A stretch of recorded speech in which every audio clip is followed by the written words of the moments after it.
अगर आपके पास आज 1 लाख रुपए पड़े हैं, तो आपके पास मुख्य रूप से दो ही रास्ते हैं। पहला, आप इसे किसी महंगे स्मार्टफोन, लग्जरी वॉच या किसी वीकेंड ट्रिप में खर्च कर दें, जहां आने वाले 2 से 3 सालों में इसकी वैल्यू शून्य या आधी हो जाएगी। और दूसरा रास्ता, इसे ऐसी जगह सही तरीके से इन्वेस्ट करें जहां ये 1 लाख रुपया आपके लिए बिना सोए, बिना थके दिन रात काम करे और आने वाले सालों में कंपाउंडिंग की असली ताकत से कई लाख रुपए बन जाए। लेकिन सबसे बड़ा सवाल यही आता है कि आखिर 1 लाख रुपए को कहां और कैसे इन्वेस्ट करें? क्या इसे बैंक एफडी में रख देना सुरक्षित है? क्या स्टॉक मार्केट में लगाना सही रहेगा? या फिर गोल्ड और म्यूचुअल फंड्स सबसे बेस्ट ऑप्शंस हैं? अगर आप अपने पैसे पर 1% का भी रिस्क नहीं लेना चाहते, तो आपके लिए सेफ बेट्स कौन से हैं? और अगर आप थोड़ा रिस्क लेकर अपने पैसे को 2x, 3x या 5x की रफ्तार से बढ़ाना चाहते हैं, तो हाई ग्रोथ आइडियाज कौन से हैं? आज की इस पूरी वीडियो स्क्रिप्ट में हम 1 लाख रुपए निवेश करने के 10 सबसे असरदार और प्रैक्टिकल तरीके देखने वाले हैं, जिन्हें हमने 3 श्रेणियों में बांटा है: सेफ बेट्स, बैलेंस्ड ग्रोथ और हाई ग्रोथ आइडियाज। इसलिए एक भी पॉइंट मिस मत करना, क्योंकि अंत में आपको अपने रिस्क प्रोफाइल के हिसाब से 1 लाख रुपए का एकदम सटीक एलोकेशन पता चल जाएगा। शुरुआत करते हैं उन निवेशकों से जो अपने मूलधन यानी प्रिंसिपल अमाउंट पर बिल्कुल भी रिस्क नहीं लेना चाहते। अगर आपकी पहली प्राथमिकता अपने पैसे की 100% सुरक्षा है, तो ये 3 विकल्प आपके लिए सबसे बेहतरीन है। पहला और सबसे पारंपरिक तरीका है बैंक एफडी या पोस्ट ऑफिस टाइम डिपॉजिट। आज के समय में देश के प्रमुख बैंक्स और पोस्ट ऑफिस 6.5% से 7.5% तक का सालाना ब्याज आसानी से दे रहे हैं। अगर ये 1 लाख आपका इमरजेंसी फंड है, या फिर आपको अगले 1 से 3 सालों के भीतर इस पैसे की सख्त जरूरत पड़ने वाली है, तो एफडी आपके लिए सबसे सही विकल्प है। सुरक्षा के लिहाज से देखें तो आरबीआई के नियम डिकॉज्क के तहत बैंकों में 5 लाख तक का डिपॉजिट पूरी तरह इंश्योर्ड और सुरक्षित होता है। हालांकि एफडी का रिटर्न महंगाई दर को बहुत मुश्किल से हरा पाता है और इस पर टैक्स भी लगता है। दूसरा सुरक्षित विकल्प है पब्लिक प्रोविडेंट फंड यानी पीपीएफ। अगर आपका इन्वेस्टमेंट गोल 15 साल या उससे अधिक का है, जैसे बच्चों की पढ़ाई, शादी या रिटायरमेंट प्लानिंग, तो पीपीएफ भारत सरकार की एक बेहद लोकप्रिय योजना है। इसमें फिलहाल 7.1% प्रति वर्ष का ब्याज मिलता है। पीपीएफ का सबसे बड़ा फायदा है इसका ई टैक्स स्टेटस, यानी आपकी जमा राशि, सालाना ब्याज और मैच्योरिटी अमाउंट तीनों पूरी तरह टैक्स फ्री होते हैं। तीसरा सुरक्षित तरीका है गवर्नमेंट सिक्योरिटीज और टी बिल्स। अब आप आरबीआई रिटेल डायरेक्ट ऐप के जरिए सीधे भारत सरकार को पैसा उधार दे सकते हैं। अगर आपको बहुत कम समय, जैसे 91 दिन से 364 दिन के लिए पैसा रखना है, तो ट्रेजरी बिल्स सबसे बेस्ट है। और अगर आप लंबी अवधि के लिए फिक्स ब्याज चाहते हैं, तो G-Secs अच्छा विकल्प है।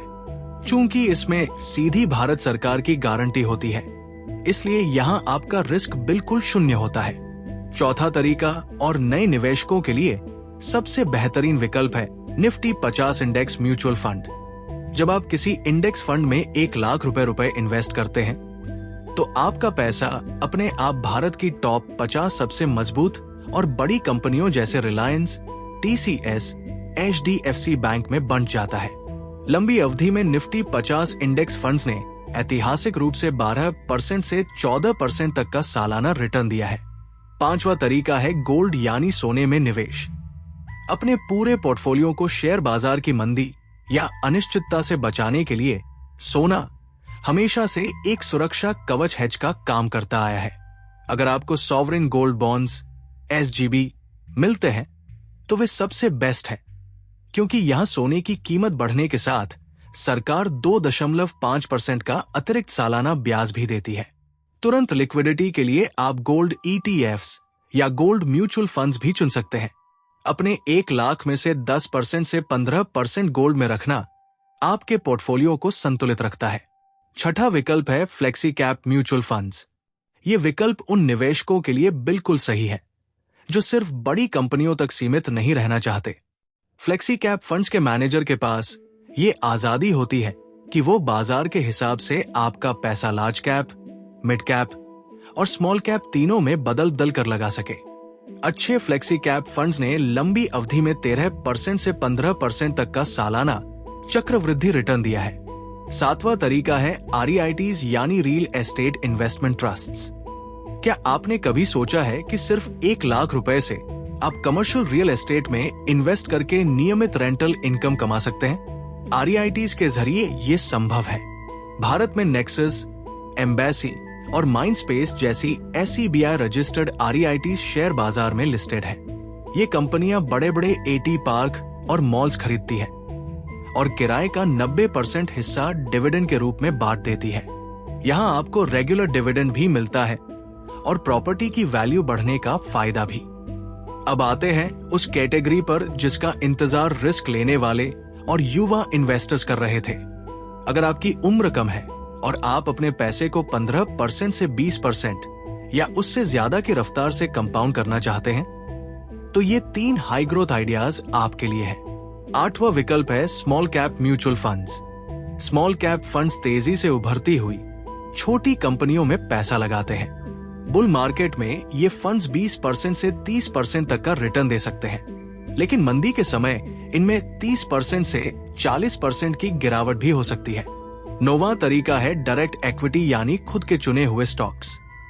अगर आपको कंपनियों की बैलेंस शीट और बिजनेस मॉडल समझ आता है, तो आप अपने 1 लाख रुपए को खुद 5 से 8 बेहतरीन स्टॉक्स में बांट सकते हैं। सही रिसर्च से चुना गया एक मल्टी बैगर स्टॉक आपके पैसों को कई गुना बढ़ा सकता है। 10वां और दुनिया का सबसे शक्तिशाली तरीका है सेल्फ इन्वेस्टमेंट यानी खुद की स्किल्स पर निवेश। वॉरेन बफे कहते हैं, the best investment you can make is in your self. अगर आप 1 लाख रुपए में से 20,000 रुपए से 30,000 रुपए किसी हाई पेइंग स्किल जैसे AI tools, data analytics, digital marketing को सीखने में लगाते हैं, तो ये आपकी मंथली इनकम को 50,000 रुपए प्रति महीने तक बढ़ा सकती है। इससे बड़ा ROI कोई फाइनेंशियल प्रोडक्ट नहीं दे सकता। परफेक्ट टाइम का इंतजार मत कीजिए। Start early and stay consistent. अगर जानकारी अच्छी लगी हो तो वीडियो को लाइक, शेयर और सब्सक्राइब जरूर करें।